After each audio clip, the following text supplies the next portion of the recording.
এখন সামনেই ডাব্লিউবি এবং কেপি কনস্টেবলের মাঠ রয়েছে। সবাই এই নিয়ে খুব চিন্তায় আছে। সুতরাং চিন্তার আর কোনো কারণ নেই, এই এক্সারসাইজগুলো করতে হবে। প্রথমে লেগ ফোল্ড করে সিট আপ করতে হবে। নেক্সট এক্সারসাইজ করতে হবে পা বেন্ড রেখে বডি আপস অ্যান্ড ডাউন হবে। পুরোটাই একদম পেটের দমের ওপরে এক্সারসাইজ হবে। 3 নম্বর এক্সারসাইজ নি টাচ করতে হবে, বডি আপস অ্যান্ড ডাউন হবে, পা স্ট্রেট থাকবে।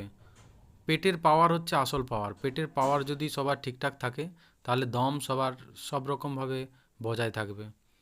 এরপর আসছে স্ট্রেচিং। এই স্ট্রেচিং যার যত ভালো হবে তার রানিং তত ভালো হবে। আর এই স্ট্রেচিং না করার জন্য আমাদের সব সময়ের জন্য পায়ে চোট লেগে যায়, টান ধরে যায়। এই স্ট্রেচিং খুব ভালো করে করতে হবে। প্রথমে ফার্স্ট পাটাকে আমরা সামনের দিকে বেন্ড করে এবং পেছনের যে পাটা সেটা হাতে করে সামনের দিকে টানতে হবে, যার জন্য আমাদের যে থায়ে অনেক সময় চোট লেগে যায়, টান ধরে যায়, এটা সহজেই সেখান থেকে রিলিফ পাওয়া যায় খুব সহজেই।